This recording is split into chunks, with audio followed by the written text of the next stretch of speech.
Shalom, selamat malam teman-teman semua.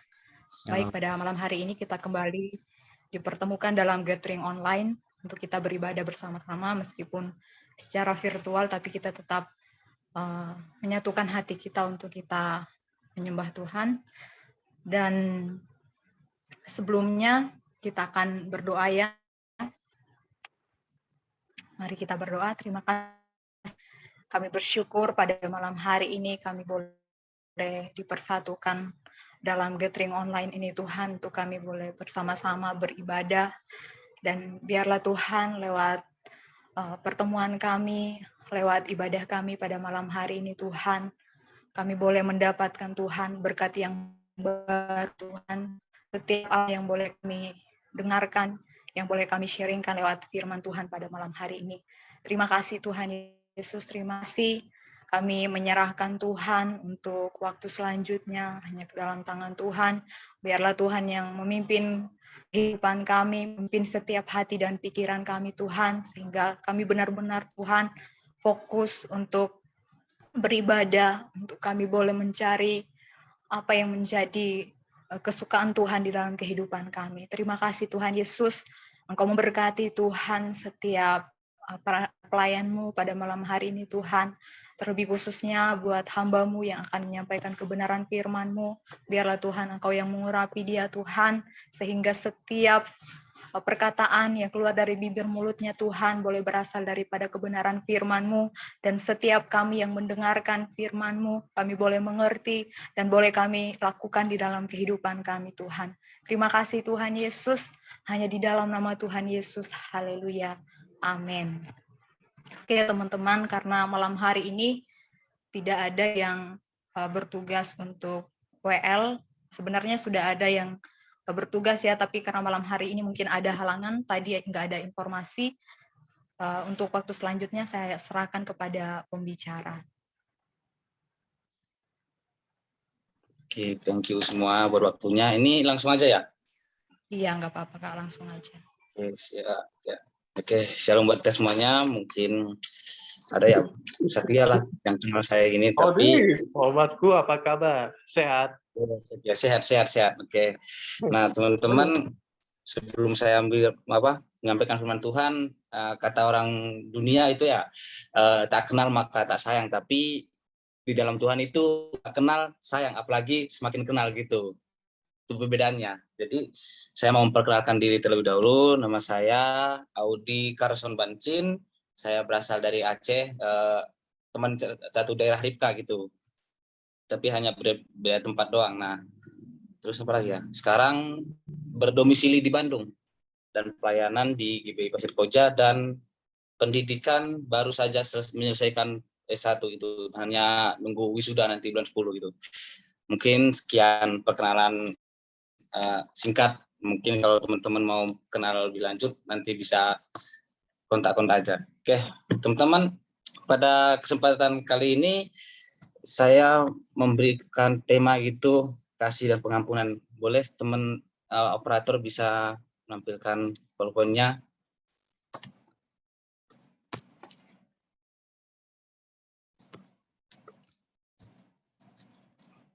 Oke, nah malam hari ini kita mau sama-sama gitu sharing bagaimana sih sebenarnya kasih dan pengampunan. Kasih pengampunan ini merupakan dua hal atau dua sisi yang tidak bisa dipisahkan teman-teman.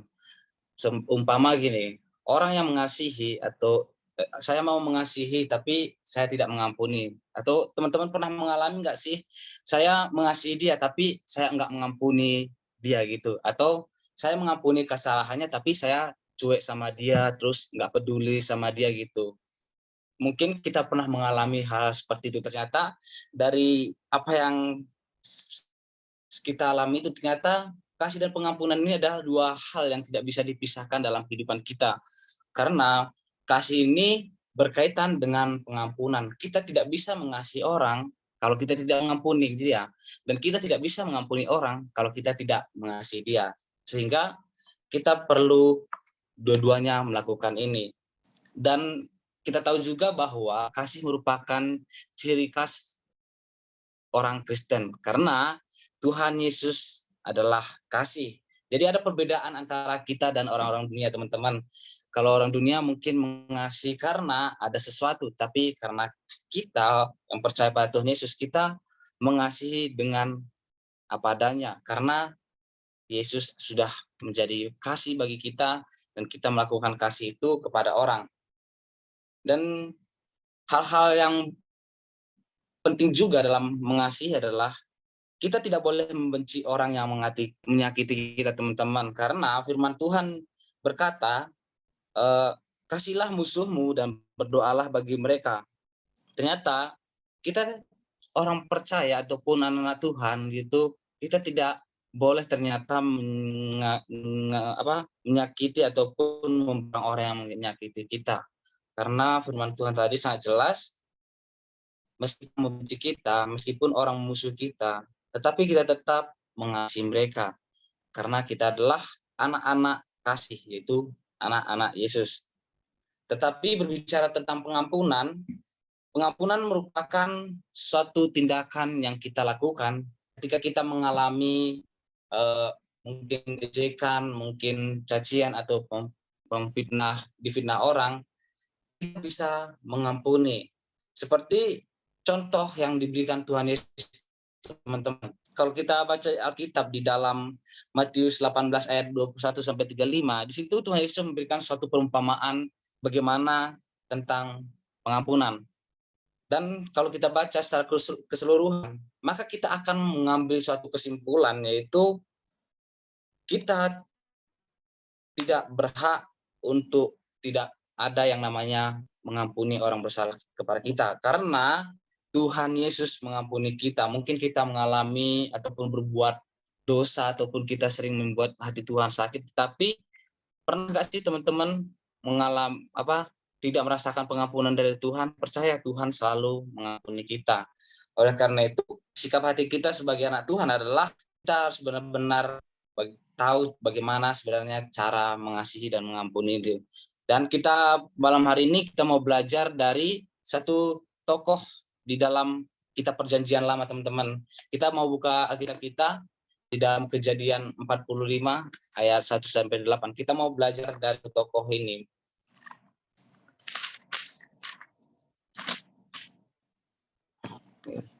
Mungkin saya akan bacakan buat kita semuanya di Kejadian 45 ayat 1 sampai 8. Yusuf memperkenalkan dirinya kepada saudara-saudaranya.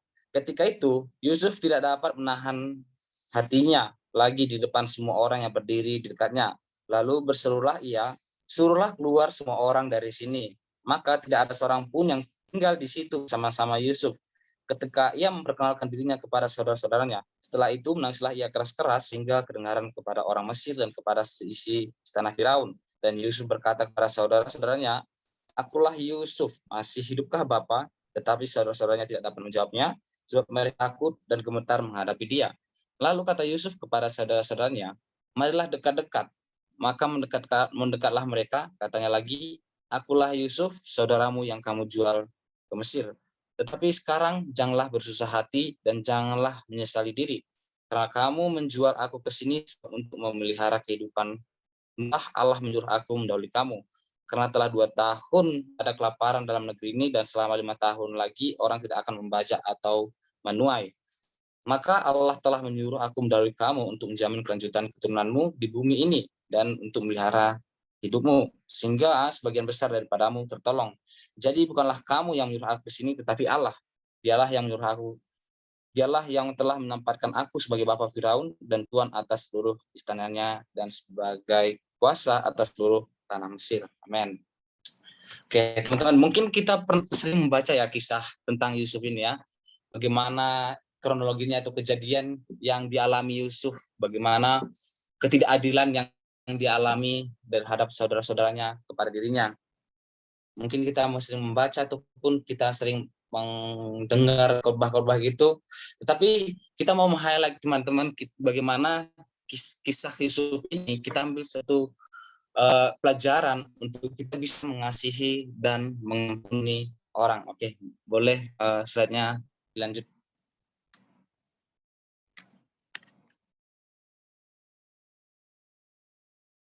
Nah, Teman-teman, kita mau belajar dari tokoh Yusuf ini, bagaimana sebenarnya sikap kita sebagai anak Tuhan untuk bisa mengasihi dan mengampuni orang. Kita mau belajar dari ayat per ayat, teman-teman. Di ayat 1 dikatakan, ketika Yusuf tidak dapat menahan hatinya lagi di depan semua orang yang berdiri di dekatnya, lalu bersuruhlah ia, suruhlah keluar semua orang dari sini. Maka dia tinggal di situ bersama-sama Yusuf ketika ia memperkenalkan dirinya kepada saudara-saudaranya. Nah, saya mau ambil suatu kesimpulan dari ayat pertama ini adalah orang yang memiliki kasih tidak akan mengumbar kondisi keluarganya di publik. Tidak tahu di ayat ini memperkenalkan dirinya, tetapi dia memperkenalkan dirinya tidak di depan para anggota Firaun ataupun para orang Mesir yang ada di situ. Yusuf menyuruh mereka keluar. Yusuf kenal kepadanya hanya kepada saudaranya, tidak kepada orang lain. Nah, kita belajar bagaimana sebenarnya kita yang sudah memiliki kasih tidak boleh mengumbar kondisi keluarga kita di publik, atau kita tidak boleh mengumbar apa yang kita alami di publik.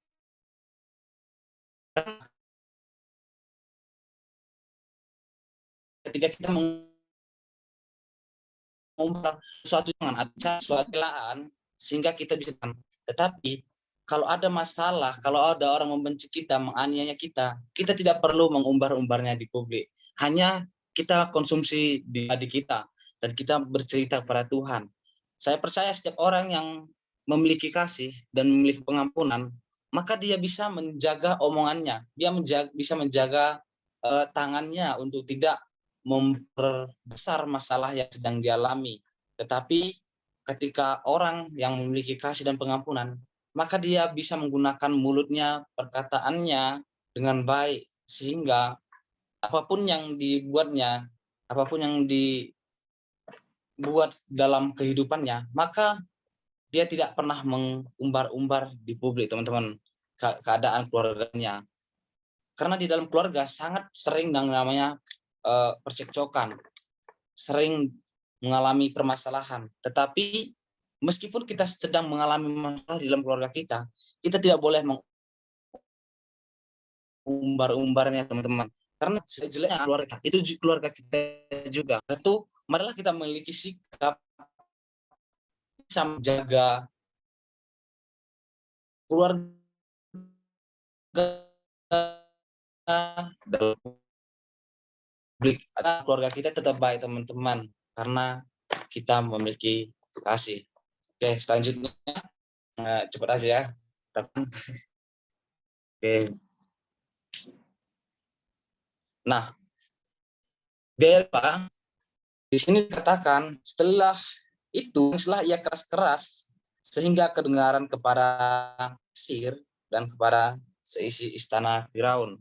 Nah, teman-teman, kalau kita baca tentang kisah Yusuf ini, bagaimana saudara-saudaranya mengalami namanya tidak ada bahan untuk pokok makanan mereka, sehingga mereka pergi ke Mesir untuk mencari makanan. Dan ketika saudaranya sampai kepada Yusuf memperkenalkan dirinya, dan dia ini menegaskan bahwa Yusuf peduli kepada teman-temannya, ataupun lebih tepatnya kepada saudaranya. Yusuf itu peduli kepada semua orang yang mengalami kesusahan. Karena saudaranya mengalami kesusahan, Yusuf peduli kepada mereka sehingga sampai kedengaran kepada orang Mesir. Nah, teman-teman, kita mau mengaplikasikan orang-orang yang memiliki, saya percaya orang yang sudah mengalami kasih Tuhan, maka dia akan peduli kepada semua orang yang mengalami kesusahan. Amin. Sehingga ketika kita sudah memiliki itu, tidak ada kata yang tidak bisa kita lakukan untuk saling membantu ataupun peduli kepada orang-orang yang mengalami kesusahan, teman-teman. Karena kita memiliki rasa empati dan simpati yang besar karena kita sudah mengalaminya, yang sudah kita terima dari kita di Tuhan. Tuhan selalu peduli kepada kita. Tuhan selalu simpati, Tuhan selalu empati kepada kita, maka refleksi yang harus kita lakukan juga adalah kita peduli kepada semua orang yang mengalami kesusahan.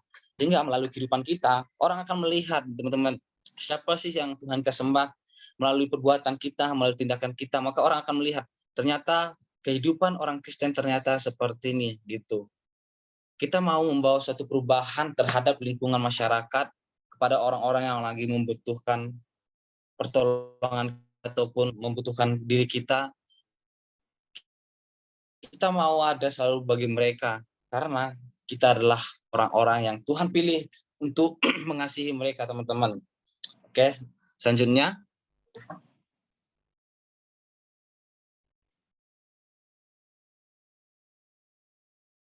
Nah,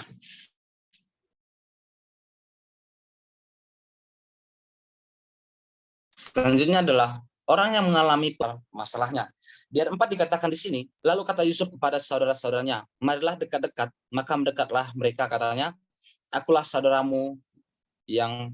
Yusuf, saudaramu yang kamu jual ke Mesir. Ternyata teman-teman, Yusuf menyimpan suatu di dalam hatinya akar permasalahannya, yaitu Yusuf berkata, akulah Yusuf, gitu. Kalau kita bisa mengilustrasikan itu, keadaan Yusuf ini lagi bersedih gitu, lagi nangis pada saudaranya, dan dia mengatakan, akulah Yusuf, saudaramu yang kamu jual itu.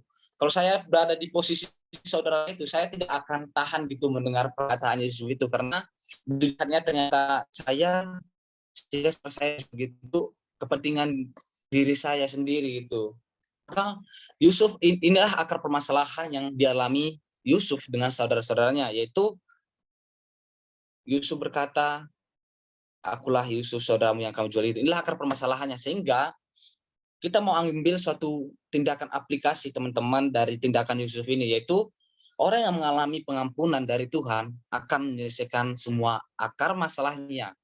Amin. Ketika kita sudah menyelesaikan akar masalahnya, maka tunas-tunas yang ada, kepahitan hati ataupun benci, itu semuanya diselesaikan, teman-teman, ketika akar-akarnya itu sudah dicabut.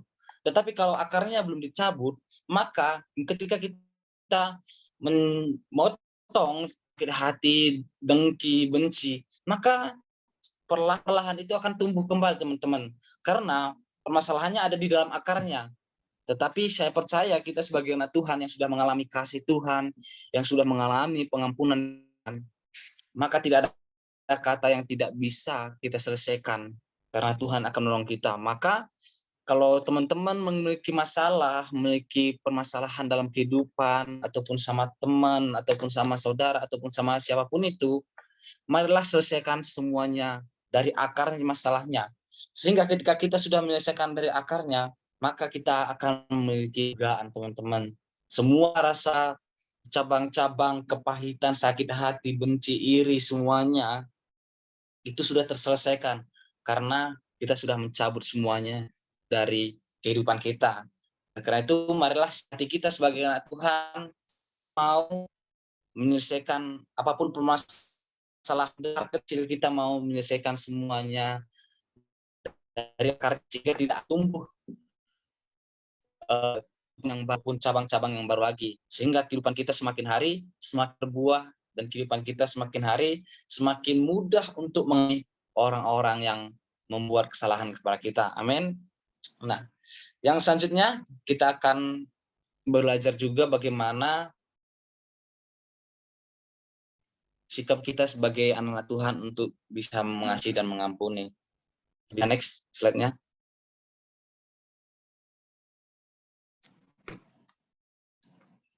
Nah, kalau kita baca di ayat 5 sampai 7 ini, mana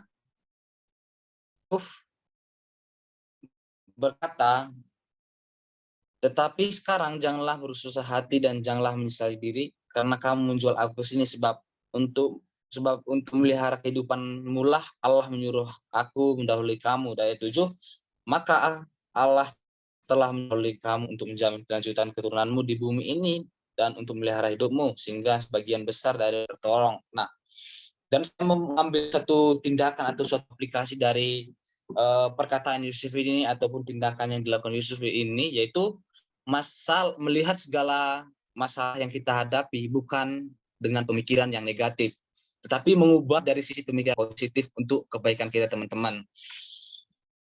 Mungkin kita sering juga mengalami yang namanya sering dibully, sering jelekkan ataupun dikhianati. Tetapi kita mau mengambil suatu tindakan, yaitu kita tidak boleh menilai apa yang dilakukan orang itu kepada kita dari sisi negatif.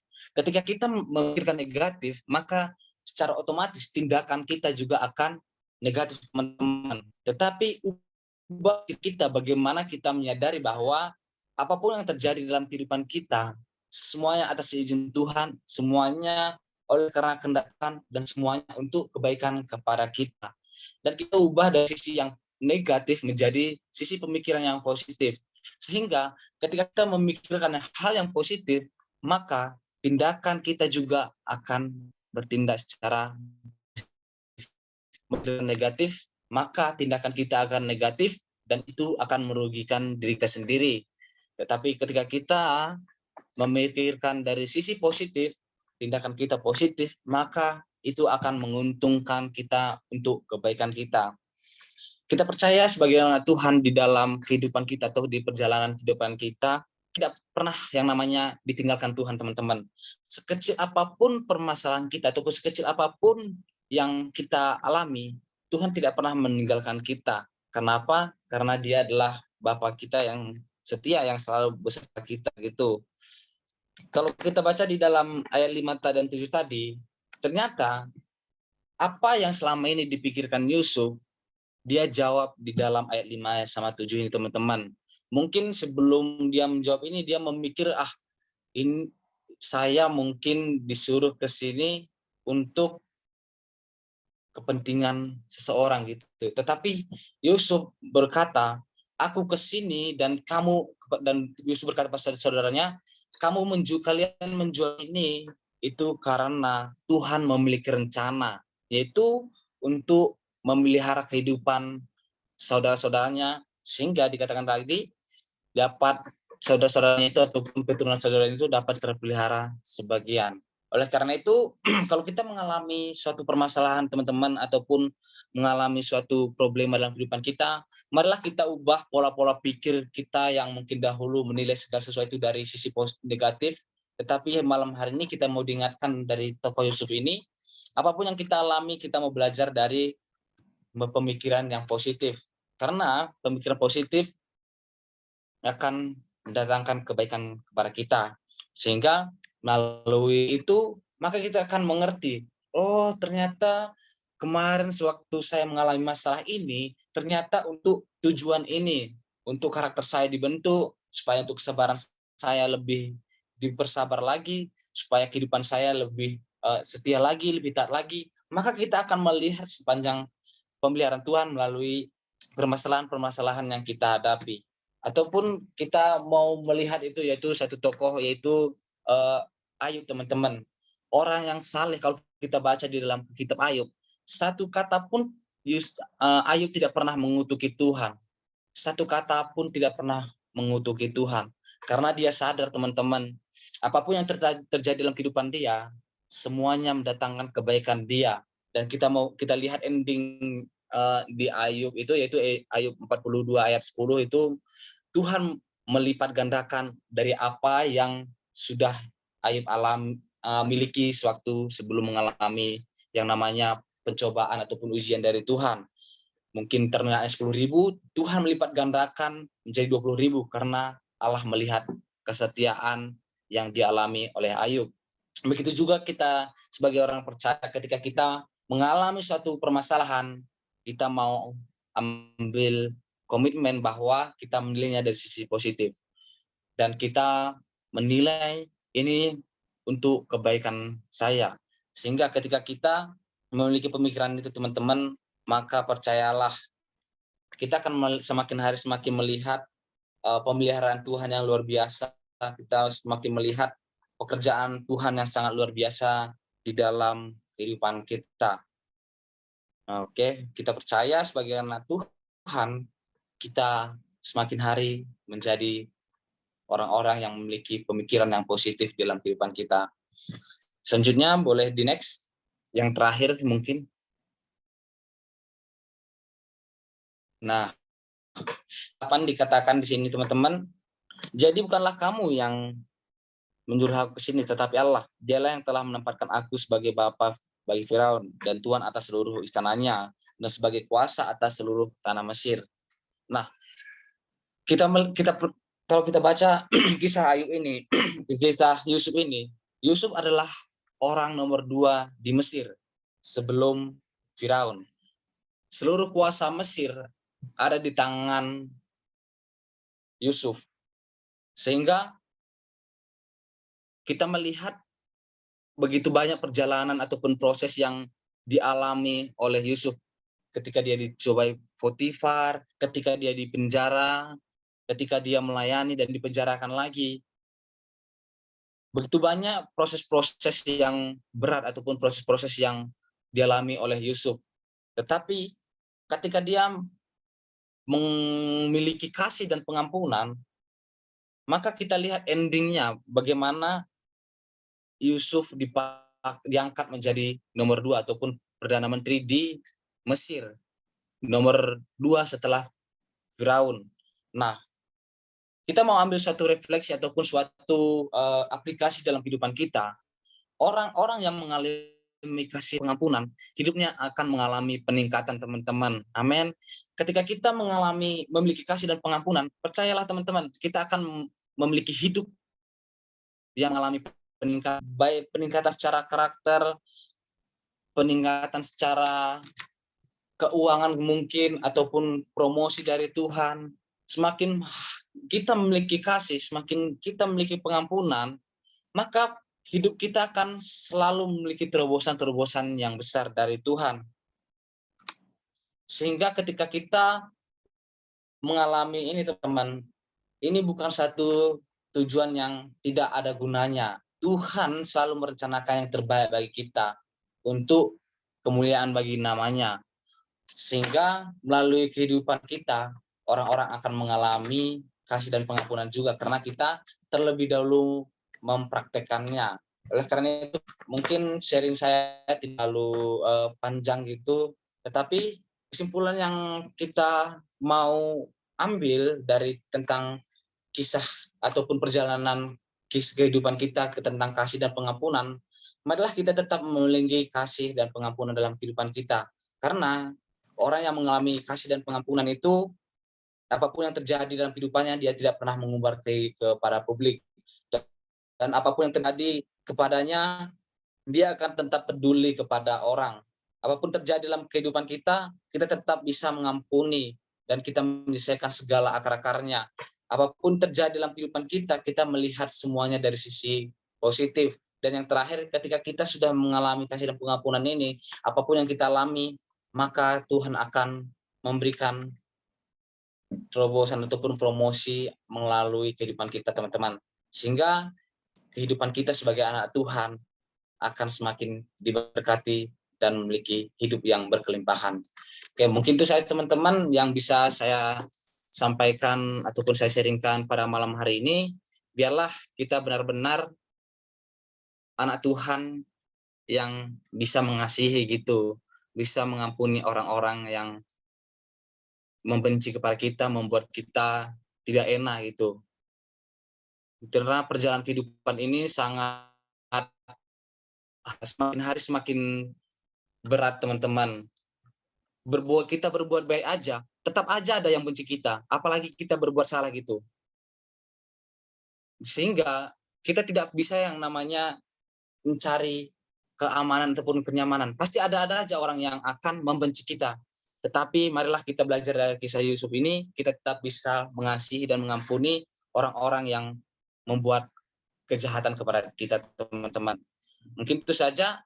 Selanjutnya saya persilahkan kepada MC atau admin gitu.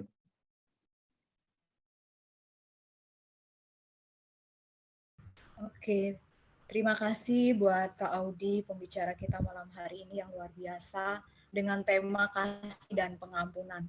Ya, teman-teman, saya sendiri secara pribadi terberkati ya lewat kebenaran firman Tuhan pada malam hari ini. Dan saya kembali memberikan ulasan sedikit saja, di mana tadi disampaikan oleh pembicara kita bahwa bagaimana kita harus memiliki kasih dan pengampunan. Dari ayat firman Tuhan dijabarkan tadi kita mendapatkan berkat bahwa kita tidak berhak untuk tidak mengampuni orang lain ya. Dan di ayat yang pertama tadi dikatakan orang yang memiliki kasih tidak akan mengumbar kondisi keluarganya di publik. Dan di ayat yang kedua dikatakan peduli kepada semua orang yang mengalami kesusahan. Nah, dan di ayat selanjutnya, di ayat 4 dikatakan orang yang mengalami pengampunan dari Tuhan akan menyelesaikan semua akar masalahnya. Dan selanjutnya di ayat yang kelima dan ayat yang ketujuh, melihat masalah bukan dari aspek pemikiran yang negatif, tetapi mengubahnya dari sisi pemikiran yang positif untuk kebaikan kita. Dan di ayat yang ke-8 dikatakan hidup akan mengalami peningkatan. Nah, luar biasa sekali lewat kebenaran firman Tuhan malam hari ini, bagaimana kita belajar dari kehidupan Yusuf ini, teman-teman. Dan saya percaya bagaimana perjalanan kehidupan Yusuf, bagaimana dia sekalipun dibenci oleh saudaranya sendiri, tetapi dia tetap memiliki kasih dan pengampunan. Ini luar biasa sekali. Dan teman-teman, pada malam hari ini mungkin ada dari antara kita yang mau bertanya, waktu dan kesempatan dipersilakan. Ada teman? Silakan. Selagi masih ada pembicaranya malam hari ini, teman-teman bisa bertanya sebanyak-banyaknya. Silakan.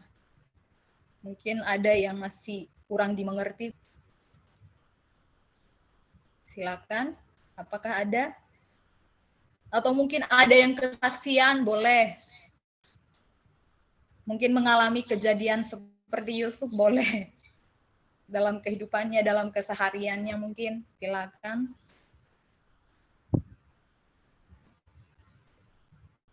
Ada teman-teman? Ayo. Silakan teman-teman.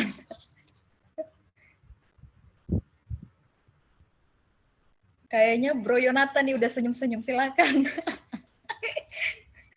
langsung ditodong ya. Silakan Bro. Audi ya, Audi ya. Ini temannya Rifka ya. Luar biasa sih pertemuan malam hari ini. Mengingatkan kita kasih dan pengampunan ya, luar biasa banget. Ini sering banget kita dengar ya, tapi untuk melakukannya itu susah sekali gitu. Nah, untung kita diingatkan lagi malam hari ini oleh Bro Augie gitu ya.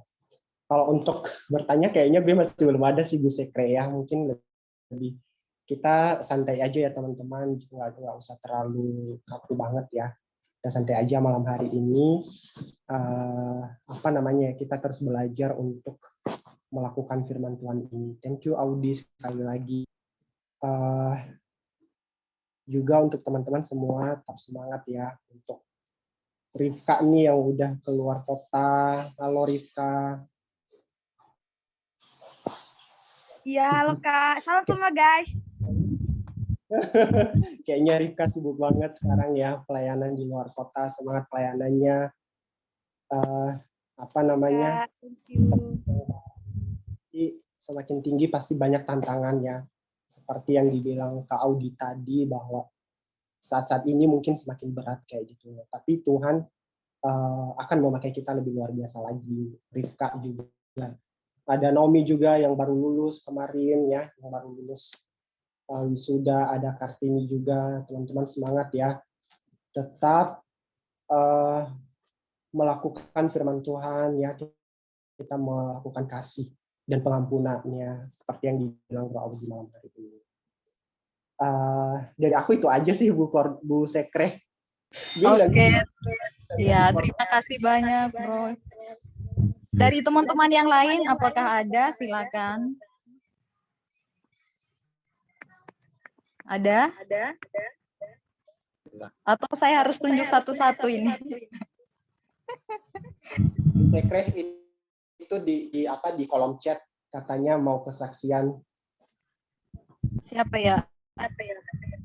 Bang Audi mau kesaksian kisah hidupnya. Oh gitu. Oke, silakan Kak, silakan. Bang Audi. Kak Audi mau kesaksian ya, silakan Kak. Waktu dan kesempatan. Cepat Bang Audi, cepat. Pasti ada dong kisahnya. Kenapa diangkat tema ini? Ya, Aduh, mungkin sih bisa jadi. kesaksian dalam hal apa dulu ini? Ya, terserah Bang Audi, sikat. Waduh. Pernah dialami aja Kak, silakan. Oke, perdalami apa ya? Oke, apa ya? Kalau untuk kesaksian ya mungkin kesaksian panggilan saya aja kali ya, biar lebih yang sudah relate dengan kehidupan gitu, yang sudah saya alami gitu. Kesaksian dan panggilan kehidupan saya itu selain ini saya ini awalnya tidak ada minat gitu untuk sekolah teologi gitu, tidak mau jadi pendeta gitu, karena saya nyadar apa pendeta itu gitu. Ternyata karena saya melihat pendeta di daerah saya gitu, di situ mau khotbah, di situ merokok dulu, di situ minum dulu. Aduh, nggak bener juga ini gitu. Jadi nggak ada guna gitu. Tapi saya di berjalannya waktu gitu, setelah lulus saya nggak kemana-mana karena nggak ada niat juga kuliah gitu. Nggak ada kemana-mana, hanya di rumah aja terus gitu. Tidak mau kerja kemana juga, hanya tetap di rumah, stay di rumah. Ya, tapi perjalanan kehidupan juga ternyata membawa proses panggilan itu kepada saya gitu. Karena melalui proses perjalanan hidup, semakin saya sadari bahwa ada panggilan saya untuk melayani. Tetapi pertama saya memiliki panggilan itu, ternyata panggilan dari diri saya. Mungkin Tuhan memanggil tangkah saya, tetapi saya yang nyahut. Karena saya pernah daftar juga di STT HKBP di Siantar. STT HKBP. Tapi motivasi saya itu salah gitu teman-teman. Karena saya melihat, enak juga ya ternyata jadi pendeta, hidup nggak bener, tetapi uang lancar gitu teman-teman. Karena kalau di gereja Protestan itu kan gajinya itu kayak PNS teman-teman, iya kan? Kalau kita sudah jadi pendeta, pertama kita udah dapat rumah dinas, udah otomatis itu. Ketika kita udah jadi pendeta, kedua gaji kita per bulan itu udah kayak PNS saja gitu. Jadi enak juga nih ternyata gitu jadi pendeta. Ya udahlah, daftar-daftar iseng-iseng gitu. Tetapi itu ternyata bukan panggilan yang sebenarnya teman-teman. Karena ketika saya tes itu saya gagal gitu, tidak masuk. Udahlah, ternyata saya udah daftar, udah seleksi ternyata nggak lolos. Oleh karena itu adalah pulang lagi saya ke Aceh gitu. Nah, ternyata percuma juga ya ternyata sekolah pendeta. Udah niat-niat nih ternyata tidak diterima juga, meskipun motivasinya salah gitu. Tetapi udah optimis banget gitu waktu itu pasti diterima ini gitu. Karena saingannya berat, tapi saya percaya saya bisa. Tapi itu ternyata bukan panggilan yang benarnya dari Tuhan teman-teman. Sehingga perjalanan waktu 2017 saya daftar itu, dan 2018 saya datang ke sebuah bukan saya ikut sih, kakak terlebih lagi kakak rohani saya lah ngasih tahu, teman-teman, Kak Adi masih mau sekolah teologi gitu, kalau mau sekolah teologi tapi ini di Bandung gitu.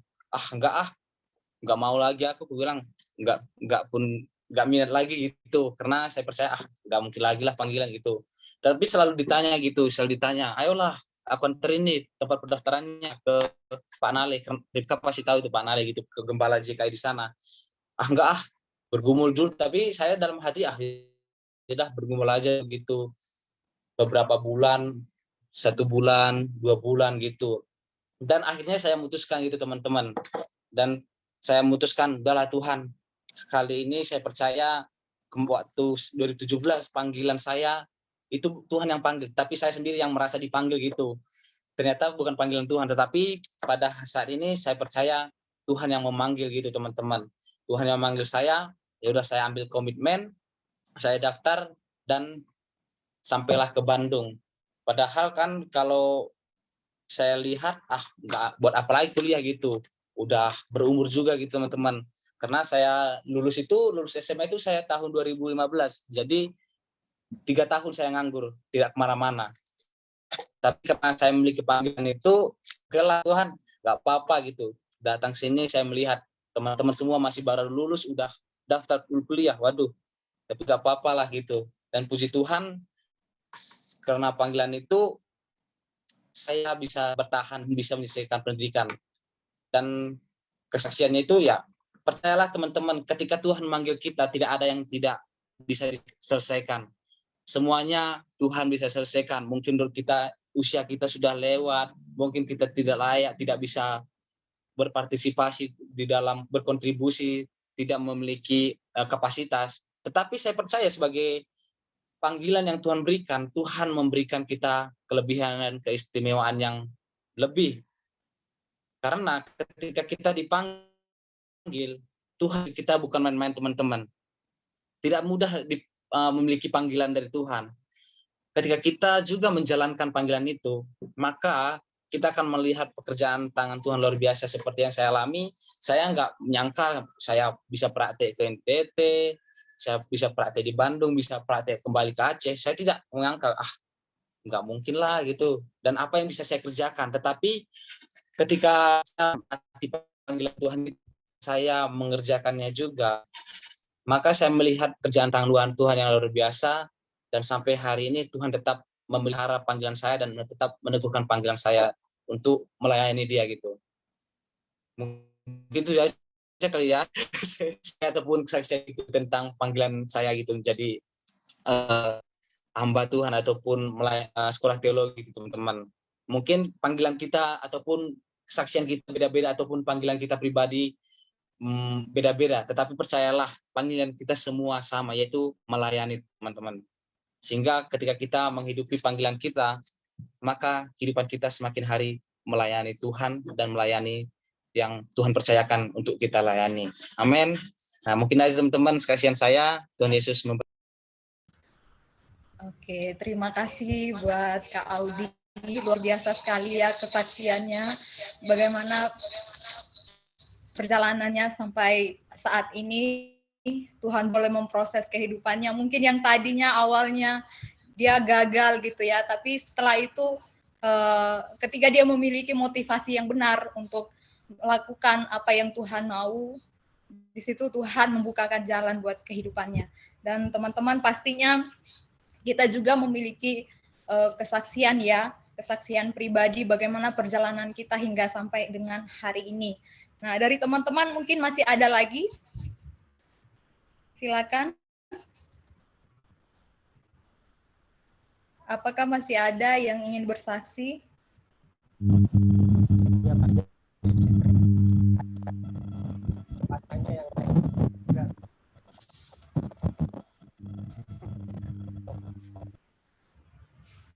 Suaranya nggak jelas.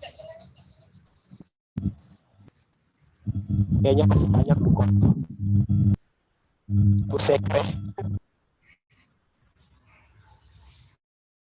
Oh, kita lanjut ya. Kalau nggak ada lagi yang akan bersaksi pada malam nanti, saya persilakan kepada Kak Jivi doa penutup. Kak Jivi akan bawa pujian. Silakan.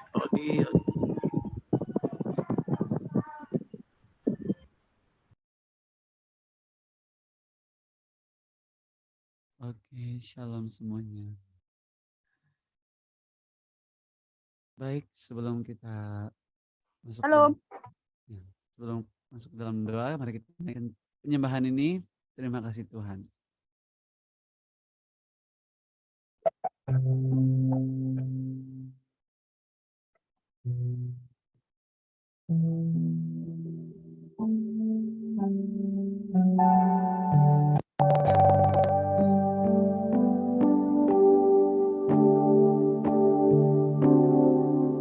Terima kasih Tuhan untuk kasih setiamu yang ku alami dalam hidupku. Terima kasih Yesus untuk kebaikanmu sepanjang hidupku. Sekali lagi, Terima kasih Tuhan untuk kasih setiamu yang ku alami dalam hidupku. Terima kasih Yesus untuk kebaikanmu sepanjang hidupku.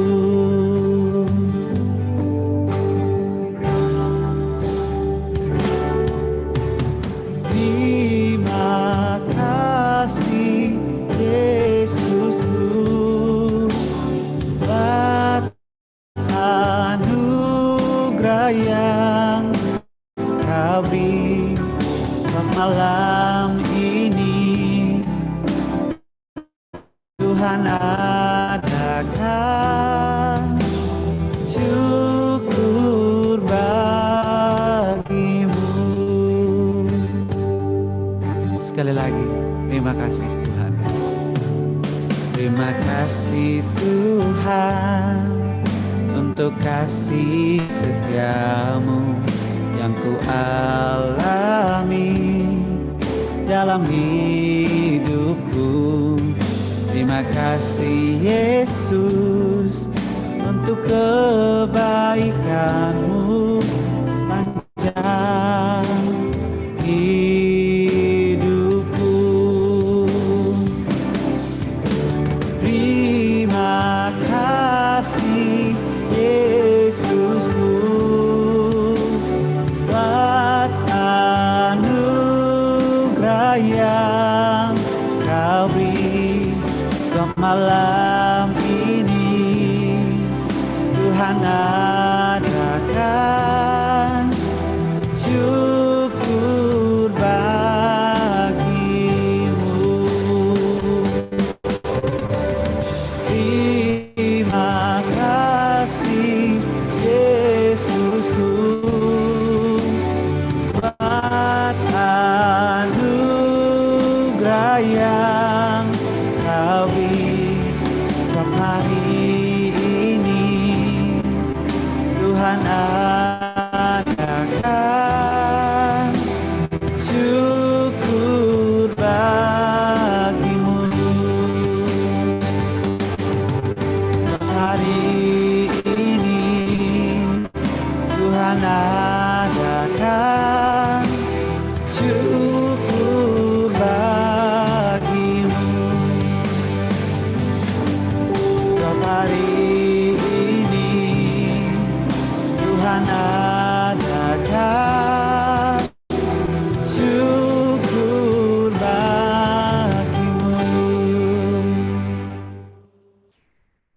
Sekarang Cibi serahkan kepada yang bertugas. Oke, silakan kepada pembicara untuk doa penutup.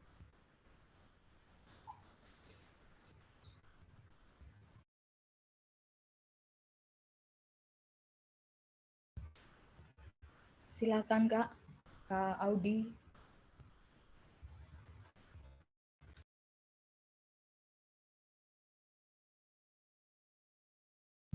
Suaranya.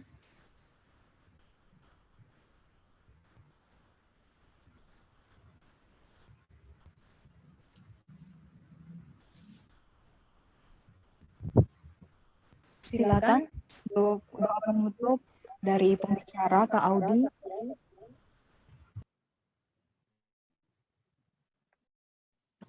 Berarti saya udah tutup ya? Iya Kak. Oke, teman-teman, mari kita berdoa. Kami sangat bersyukur dan terima kasih atas segala kebaikan-Mu yang sudah kami terima Tuhan sepanjang hari ini, dan bahkan malam-malam hari Tuhan kami masih bisa merasakan kebaikan-Mu yang luar biasa, dan kami sudah Tuhan memuji Engkau dan mendengarkan firman Tuhan. Biarlah firman-Mu itu bagian dari kehidupan kami. Kami percaya kami adalah anak Tuhan, kami bukan hanya mendengar, tapi kami boleh belajar mengaplikasikan firman yang sudah kami dengar, dan kami boleh melihat kerjaan tangan Tuhan yang luar biasa atas kehidupan kami ketika kami taat melakukan firman Tuhan di dalam kehidupan kami, karena kami hidup bukan apa perkataan orang, tetapi kami hidup oleh perkataan daripada Tuhan. Terima kasih Tuhan, terima kasih Tuhan Yesus buat malam yang indah ini. Biarlah Tuhan, tangan pengasihan-Mu, Kau yang berdaulat dan Kau yang bekerja atas kehidupan kami lebih lagi. Bahkan kalau sebentar kami mungkin melanjutkan kegiatan kami, aktivitas kami yang lain, biarlah tangan pengasihan-Mu, berkat-Mu yang selalu menyertai kehidupan kami, dan kami hidup oleh karena kemurahan Tuhan, dan kami bersyukur karena memiliki Bapa yang sangat berkuasa, yaitu Yesus Kristus, Juru Selamat kami hidup. Kami sudah berdoa dan mengucap syukur. Haleluya. Amin. Oke. Thank you semua ya. Terima kasih untuk pembicara kita malam hari ini, Kak Audi. Dan terima kasih juga untuk WL kita, Kak Jivi. Yesus berkati. Dan untuk waktu selanjutnya saya persilakan kepada Bro Yonatan, mungkin ada pengumuman. Oke, thank you Bu Sekre. Suara saya jelas nggak? Aku izin off cam ya. Jelas. Sekali lagi thank you untuk Kak Audi, Carson Bancin yang udah menyampaikan firman Tuhan malam hari ini. Malam hari ini ketua kita ya Pak Arwin dan juga wakil ketua Programa izin untuk tidak bisa hadir malam hari ini karena ada kegiatan lain. Tadi menyampaikan terima kasih juga untuk pembicara malam hari ini yang sudah memberkati kita, dan juga untuk Kak Jivi ya yang udah bawain lagu, suaranya bagus banget. Biarlah terus pakai Tuhan lebih luar biasa lagi untuk melayaninya. Suaranya terus diasah ya, bagus banget suaranya. Tuhan Yesus memberkati. Thank you teman-teman semua yang udah hadir malam hari ini. Pengumuman minggu depan kita akan ada GO lagi ya, dengan pembicara yang berbeda dan juga petugas-petugas yang berbeda. Teman-teman kita tetap semangat untuk terus melakukan GO ini ya, seberapapun kita yang ada dengan segala kesibukan kita. Karena banyak juga teman-teman nih udah pada lulus, pada pada pelayanan kemana-mana. Kita udah berjauh-jauhan, tapi biar semangat kita tetap menyala-nyala untuk tetap melayani Tuhan. Oke, thank you Bu Sekre, itu aja. Oke, terima kasih Bro Yonatan. Dan untuk selanjutnya kita akan foto dulu ya teman-teman.